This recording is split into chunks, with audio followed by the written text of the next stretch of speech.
are right at 10:20, and we are fortunate, to have Laura with us as well as Christopher. And do you say this, Mende?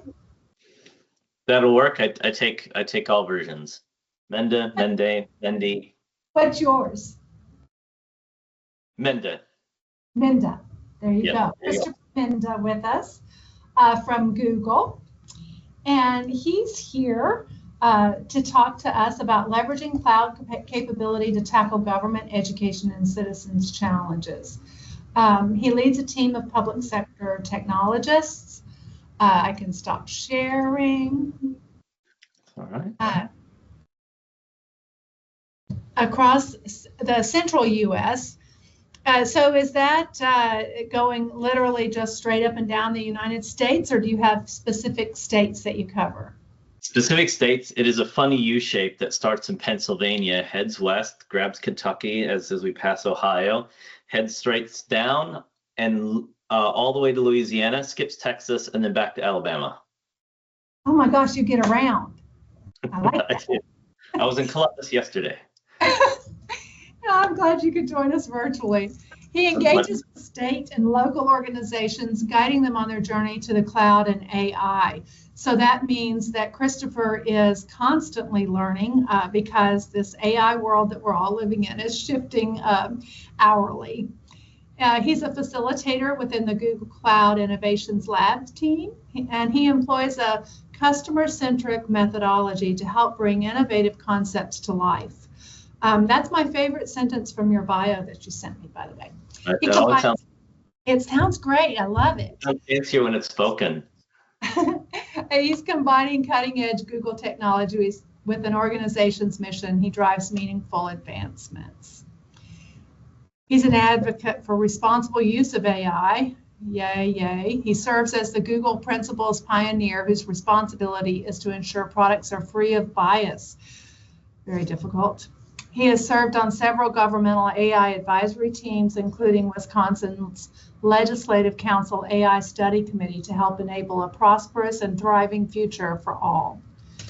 Welcome, Christopher. Laura, thank you for joining us as well. She has recently moved back to Louisville, and she's a sales representative for Google. So thank you guys for being with us. Yeah, our pleasure, and thanks a lot for having us. I'm going to go ahead and share this presentation, which we tested on break.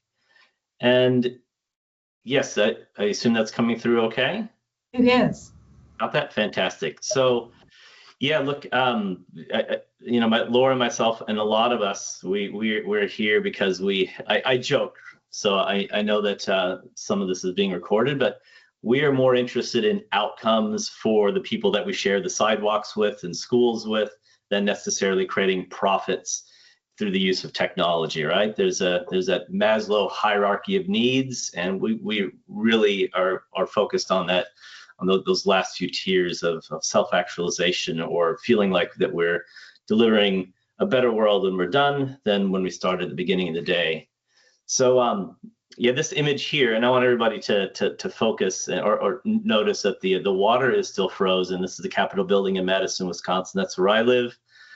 It was beautiful and 70 when I left. The lake's not frozen anymore, but we did get a few inches of snow overnight. So I'm not out of spring yet. I'm looking forward to being down there in September and hopefully catching some cool end of summer, because by then it'll be nice and cold up here again. But again, thank you for having me. And what I'm going to do is kind of take you through our process of how we solve a lot of these problems for institutions, for agencies, for states. And that starts with our mission statement, and that is, it's all about enhancing citizen services. It's all about improving educational outcomes, and as we mentioned, using the technology that is core to our mission. And so for today, of the 10 steps, we thought it would be great to focus, on the number 2 item, critical thinking, and how we apply our processes to solving these, big problems. And whether it's AI or whether it's security or whether it's cloud technology more generally, it's really about having teams that can keep up with that rate of change, with that pace, and be able to apply the technology in a responsible way and an effective way for outcomes, right? So whether it's student retention, whether it's improving citizen services, whether it's improving highway safety, those are the missions that we really start with. So I'm going to take you through some kind of high level, perhaps more esoteric viewpoints of how we approach this, and I'll also layer in a number of different examples as we go for that. So give me a second. I'm just shuffling all around my many different windows here. Cool. All right. So the first piece really is how do you approach, whether it's technology and specifically AI in solving these different missions. How do you approach it? And this is actually a phrase that was coined by a consultant out of Melbourne, Australia, Stephen Hone. And he has an approach called the taker, maker, and shaper. So the taker approach is, hey, I don't really need to bring a lot of data into this. I just want to use AI. And that's things like translation. Say, Google Translate. It's like, I don't need to bring anything to it. I just need to speak in my language and pick the one that I want it to be translated to. Or it's things like I'll give an image generator a little bit of information for the kind of image that I want to see, and great. It doesn't require a lot of involvement or investment. It's really around my engagement. The second then is the maker approach, and that is, hey, these stock standard solutions, and we find this very quickly every time that we engage, is that as amazing as these models are, I often equate them to a fresh graduate, right? It's you have an awesome GPA, you've got a relevant bachelor's degree, and now you're coming into an industry and you need to learn the context. You need to understand the style of how this company does X or Y, whether it's communication or whether it's problem solving or understanding their customers. And that's where you need to layer on a few more pieces of intelligence. And this is where we will take our customers through the process of becoming a maker by modifying these models. I don't want to get too deep into product details, but one of the things that we focus on heavily is we don't ever want to rebuild the wheel. We don't have the time to do that, whether it's the previous conversation on security or AI or any of the other spaces where technology is moving so quickly. We need to take what's there and augment it in a responsible way. So if you can bring a small amount of information, a few relevant pieces and parts, for example, this is the language that we use, or here's some internal documentations, we can safely combine those in, and you can safely combine those in to get a really unique outcome that makes sense for you. And then the last is shaper. This is, for us, this is where we will engage with research institutions that say, hey, Google, that's a cool language model, OpenAI, that's fine, but you know what? We're backing ourselves and we're going to go ahead and build our own foundational model because of a different focus or because of a need for deeper quality in a specific area.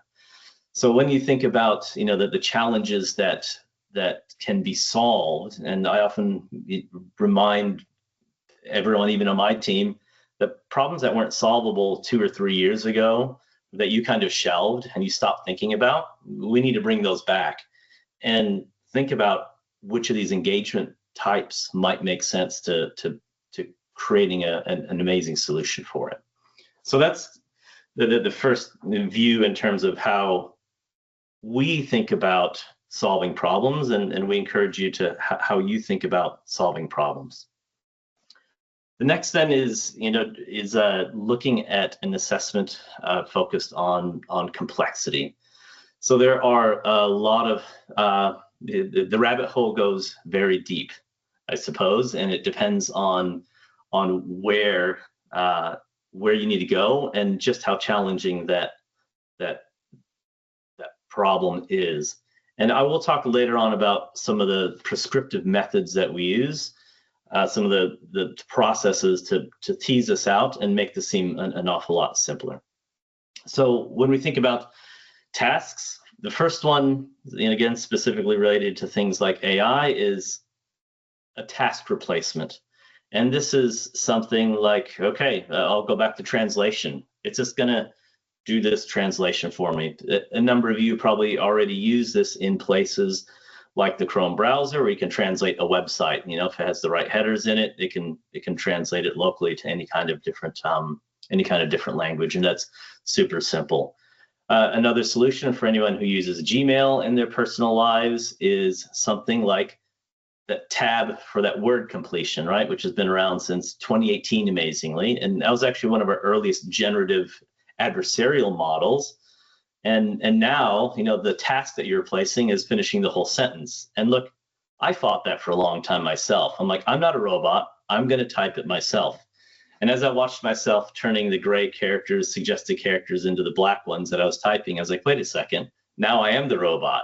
You know, I do need to hit tab, because this model behind the scenes has learned how I like to solve. So I'm getting a little bit off track here, but task replacement. There are simple things that students don't want to do, that faculty doesn't want to do, that I don't want to do, that Laura doesn't want to do, that it makes things very, very quick and easy.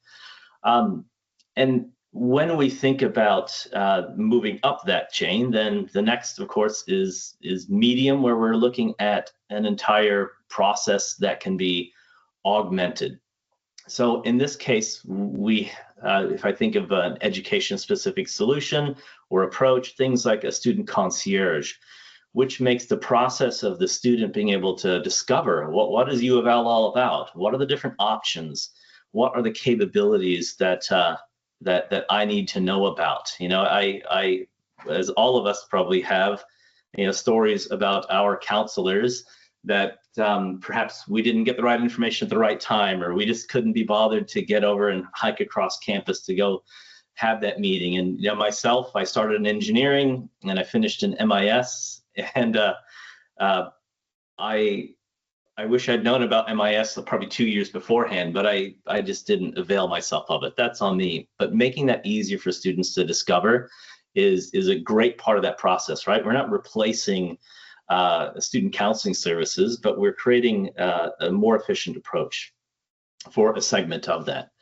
And look, we do this in the public space as well, in the government space as well. I'll talk about some of those examples here at the end.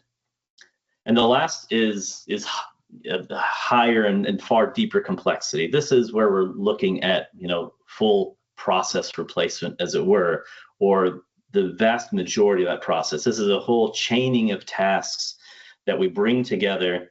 And for us, we put it in technology terms. This is about reducing technological debt.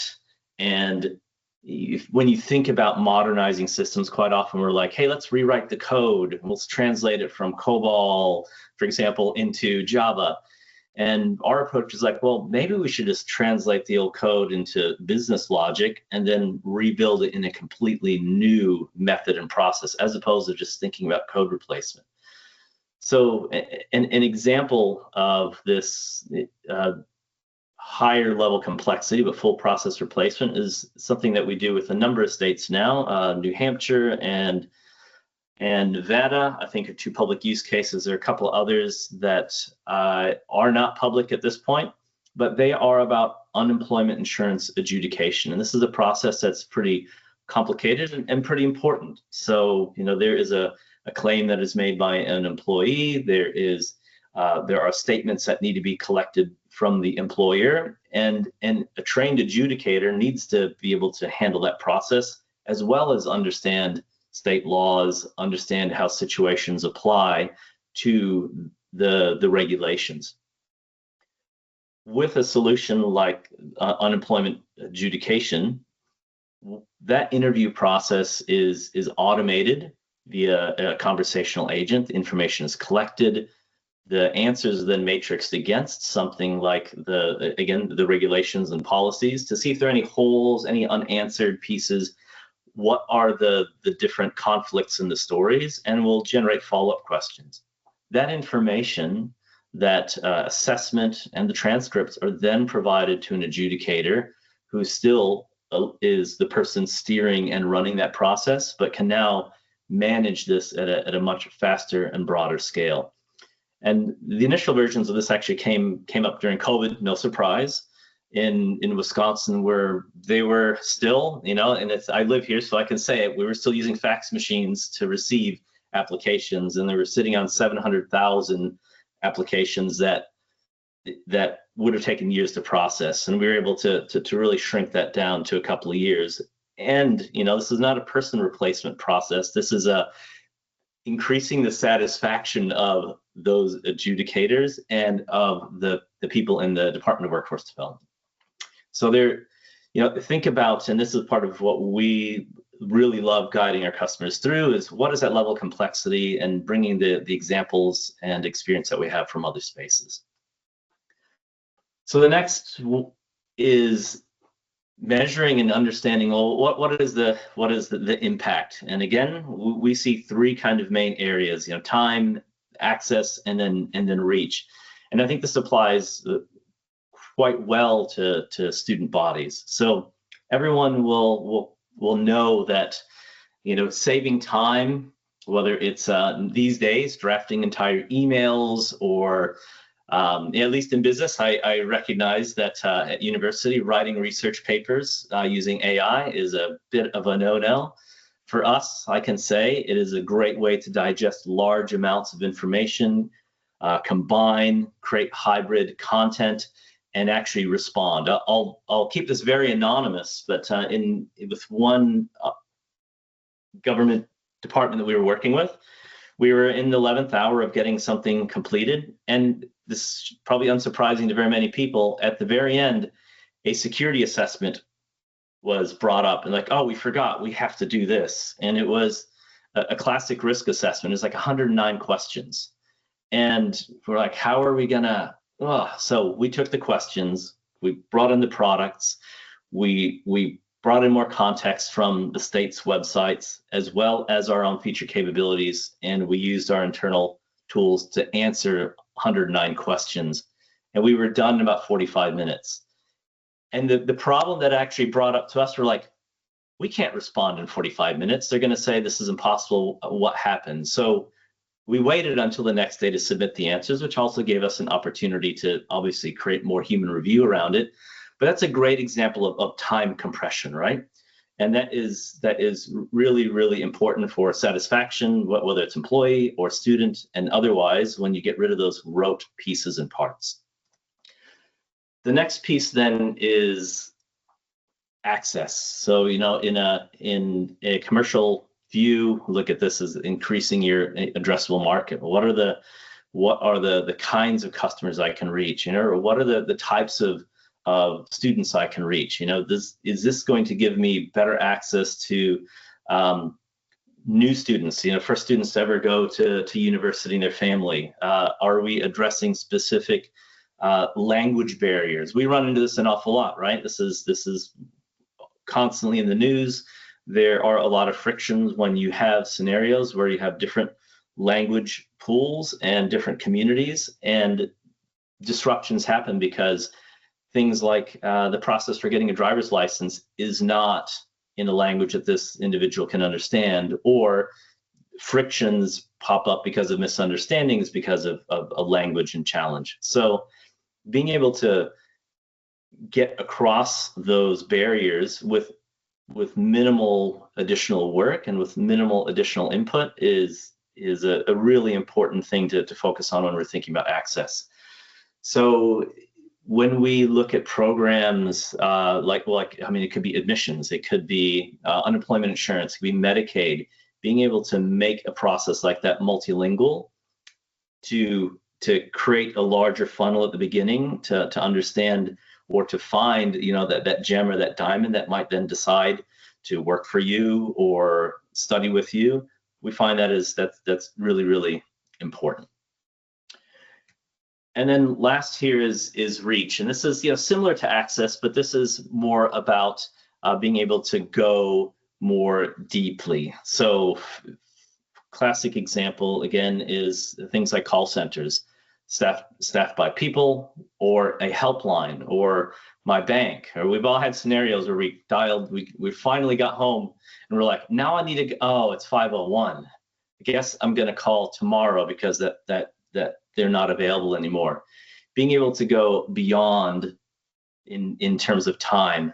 The other way is, for example, when I think of what we work with educational institutions, is personalized learning, right? And tying back a little bit to my counselor comment, you have the ability to provide advice, to provide customized responses, to provide learning system that is more adaptable to the specific needs of that student. You know, as much as certainly in things like digital marketing, we all get bucketed into different cohorts and whatnot. At the end of the day, as non-individual as we sometimes feel, we still have very individual, very real needs that is difficult to address with, you know, a single textbook or a single approach to learning or education in general, whether it's institutional or whether it's in the private sector. So thinking about, you know, how we can improve impact through reducing time, increasing access, and deepening reach. Okay, so again, this kind of like the esoteric part of it, or kind of our guiding principles, if you will. What I want to dive into now is a little bit more specific, and this is what we call, you know, our rapid innovation process. It has like a half a dozen different names internally at Google. For a long time, we called it Kaboom, because it's all about blowing things up in a good way, you know, breaking things apart and bringing it back together, or innovation labs. But this process is designed and built around the original Google design sprints, which were published by Google Ventures around 2010, and really revolutionized product design process starting at that time. So anytime you look at a design sprint approach, a lot of that harkens back to the Google design sprint approach and others that were pioneering the idea that you can actually come up with a really solid approach in a week, not 3 months. And this ties in really well with the speed at which technology moves. I know we all struggle with this, whether it's our personal lives or our professional lives, is how do I change my process to keep up with how fast all the other humans on the planet keep inventing stuff, right? Because I think the comment was made earlier during the security session, there's still a human running these things, you know, whether it's someone who's trying to come up with 1,000 new ways to break into your email and your bank account, there are thousands of humans that are coming up with a faster, better way to do X or Y. And that is, you know, inherent to the exponential nature of innovation or change inside digital technology. So this process here has been around before AI. It'll be here after AI, which I suspect we all will be as well. And it is about how do we actually surface and measure clearly what we're trying to solve. So for us, we have an especially heavy focus, even though the diamond is small, on the user. And really, you know, a number of you you can do this in your sleep. I expect that you understand and discover what those real user needs are. Spend the time on ideation, and then focus on what we call a prototype. So I'll go through this in just a little bit more detail now. So when we first begin a process for like, okay, I want to improve student retention, for example, you know, or I want to service first generation students in a more effective, in a more holistic way. That is what we call setting the frame, or it's a how might we statement. And that is that's an essential process at the beginning that we work with our clients through. And it's important to set the frame right. You know, if you say, hey, I want to solve for world peace, okay, that frame's too big. I want to make all the icons cornflower blue. That's too small. To anyone who gets that reference, feel free to laugh. But you know, if it's too small, the process doesn't work and it doesn't make sense for us. If it's too big, it's too big. So setting that frame is really important, and it's the why, it's the who, it is the what. And that first expansion, we spend an awful lot of time of just discovering and interviewing the user who's going to be availing themselves of the solution. The great example, during COVID, we ran this exercise with Nestle, who had a bunch of capacity managers that had been doing capacity management by intuition and by skill of doing this for 20, 30 years for their entire career. And of course, during COVID, all consumer patterns changed. We didn't know, and suddenly, especially, I was in New Zealand at the time, and this was in Australia, when a lockdown would happen, because it'd lock us down pretty quickly, yes or no. And basically, their ability to forecast accurately went from the 90s into the 80s, which in the consumer packaged goods space is disastrous when a whole bunch of product is expiring on the shelves. And the first answer was like, oh, we need to come in there and help them with the data warehouse so that they can get super fast answers. And that wasn't actually the problem that existed once the interviews are completed. The interviews were uncovering there's an awful lot of stress with these capacity managers, and all they wanted to see was a few more dashboards and a few more angles of the data. They just wanted to be able to understand that, like, hey, as soon as the news starts saying these certain words, but I can't watch all the news all the time, I know this politician is going to start locking things down. So the solution quite often ends up becoming very different than the end. So the reason I'm spending a lot of time on this is not only is this what we use to create solutions, again, like student concierges or unemployment adjudication assistance, because we focus on the mission. We don't want to just say, here's a collection of products and an instruction manual, off you go. But this is also something that we work with our clients on to help quantify, how do I best solve? And then perhaps we see if one of the pre-existing opportunities or solutions that we have fits to it. So we interview deeply all the stakeholders involved, then we condense that into a dossier of what are the actual problems that need to be solved. The next piece then is called Thinking 10X. And there are dozens of different methods for ideation, idea generation.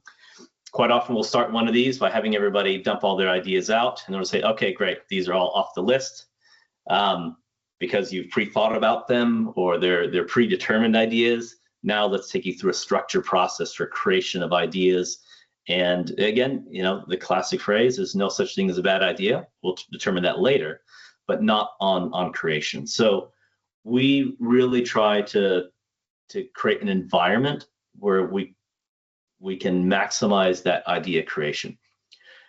A lot of this is also, if any of you are familiar with the Moonshot Company inside Alphabet, it's all about tackling the biggest, toughest challenges first, whether it is communications, or whether it is power grid simulation, or whether it is traffic flow analysis. So the last piece then is, great, we've got all these ideas, we talked to all these people, how do we make sure that we're disciplined when it comes to getting the next piece done? And look, going through this, a number of you will certainly probably feel about, yep, I've spent a lot of time collecting this information, it's gone for naught. And this is where we short circuit the process. We don't actually go through and build a functional prototype. We stop at what we call a prototype.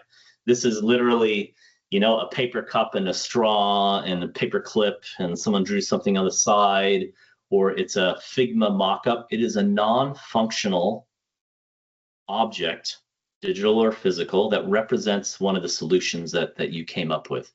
And that object is intended to take around to the stakeholders, the executives, the budget keepers, those who have the mission directly in their remit, to say, hey, we've de-risked this item. Here are 3 great ideas. We would like to take that to a prototype. The idea is that we stop before we even do a lot of user acceptance testing so that we can restart this process at any point in time. And the intent really is that if we get stuck in a piece and when we realize it doesn't work, we're not committed to finish it. This process is designed to be completed in about 2 days. So there was a time when 5 days was an amazing time save. Who has 5 days to commit to one thing right now? Probably very few people on the call can clear their calendars for 5 days in a row, no matter how important something can be. So if we can do it in a day, if we can do it in 2 days, that really gets us moving further and further. And it matches really, really well the speed of which technology moves. I mean, I think as was mentioned earlier, you know, and Laura feels it very intently as well. This week, I was unintentionally answering a bunch of security questions about the Wiz acquisition that Google is making, and this is not something I knew about when I got on the plane to Columbus on Monday morning. But when I landed, all of a sudden, okay, great. And as technologists, yeah, our goal, or you know, my phrase is always, I just need to be 1 page ahead, so that because that's about all the time that you have in order to be helpful. So this is our rapid innovation process. This is what we use internally to make sure that when we come up with rapid innovation prototypes, that we have de-risked it, that it's relevant, that we don't show up and you're like, no, that's not what I wanted. And it's also a process that we're happy to work with you, work with your innovation teams. And I'm always very interested to learn how you and how your you know, perhaps entrepreneurial centers approach this kind of a process. So then next, and getting pretty close to the finish here, is a thing that we call transformation equation. And this is actually one of my absolute favorite examples to show. So in our modern world, we have a thing called, and let's take a look, make sure I'm looking in the right place, the camera. All right, cool, great. So, you know, everyone uses one of these. Sorry about the blur, you know, and there's an inventor, author, researcher named Ray Kurzweil that many of you will know, prolific inventor, invented OCR, and he calls this the neocortex. He's like, it may as well be your brain. Who has left their house without one in the last 5 years? And he said the only thing with this is how slow the interface is.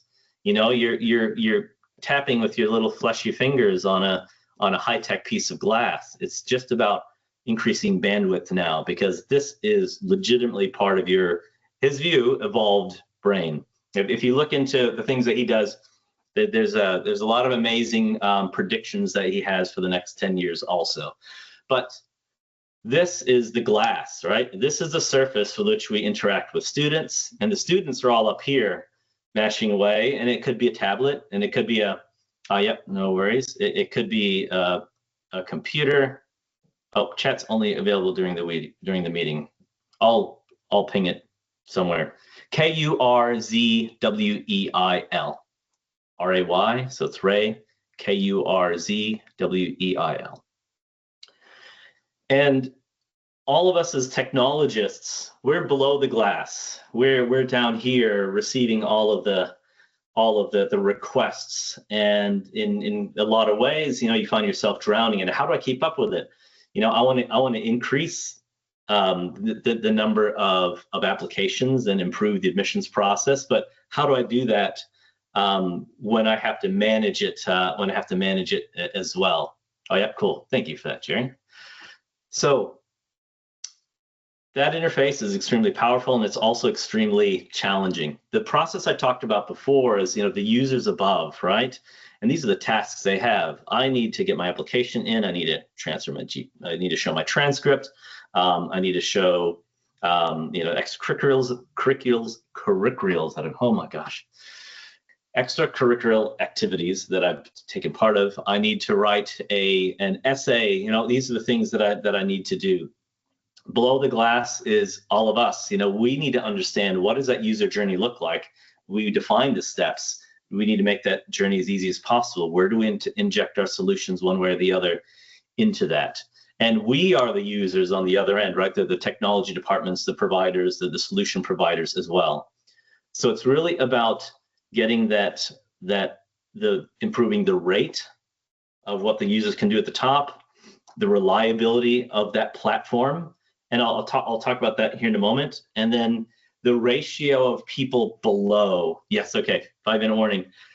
Because if you increase students by 50%, you can't increase staff by 50%, right? That's never been the case, no matter what the environment is. So the ratio has to work, and the technology the technology enables that. So going back a ways, you know, I used to, one of my first jobs was at university, at college, dragging cables underneath a raised floor from one end of the data center to the other.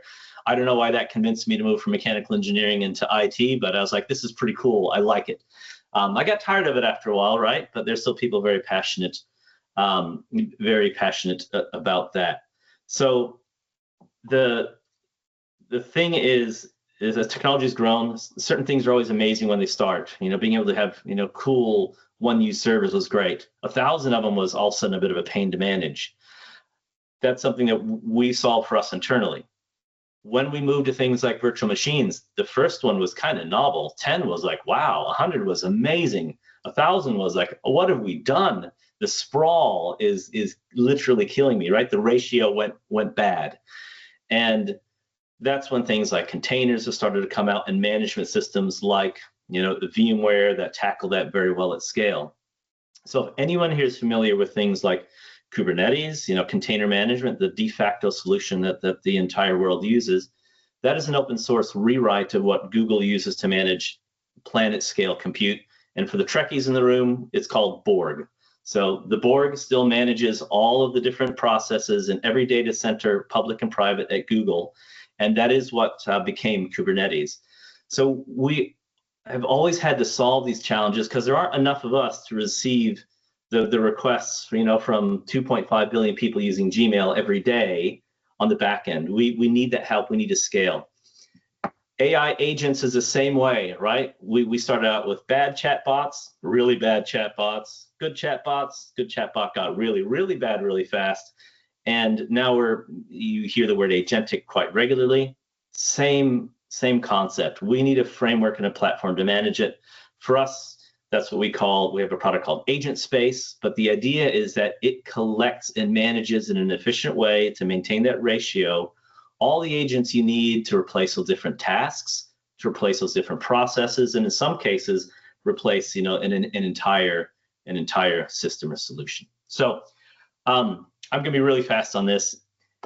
The process is great, technology is cool. It's really important to think about who you have involved when you kick this off. Get the right perspectives in. We're happy to help with that. I love that part of it. You know, what is the dimension that's really important? Do you need more engagement?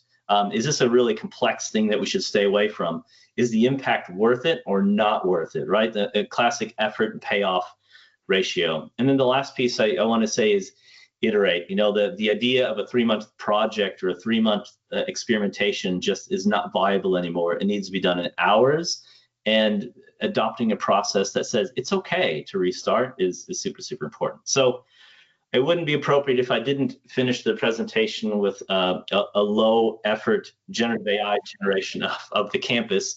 I had like 16 different illustrations of it, none of which were particularly accurate, other than a couple of, you know, specifically recognizable buildings, but this one looked the most interesting. So yeah, I'll just end it with that. I think I have like 1 minute and 38 seconds of time for questions, but keen to see if anyone has any questions, and yeah, what should we build? Oh, Mr. Mende, that was great. Thank you. Questions, anybody? And if you don't want to do it here, I'm happy to via email as well. Well, we appreciate that viewpoint and the rapid ideation. That's amazing. The rapid innovation process. I've got to look it up. I've got it in my notes in the transformation equation, and you brought the Borg to life. So that's wonderful. And I dropped in, I hope you don't mind, Ray Kurzweil's book. Yes. Book in there. Yes, I mean, he's waiting to be uploaded. His goal right now is to stay alive long enough, and his next prediction is once this interface is fast enough to technology, he will just replace himself piece by piece, and he'll never go away. Oh, thank you both so much. Laura, one day you and I are going to meet face to face instead of on this screen. We're going to make it happen. Christopher, I hope your day is fabulous. You live in a beautiful city. I hope you get out and enjoy it. But thank you very much. I'll see you in September. Thanks for having us.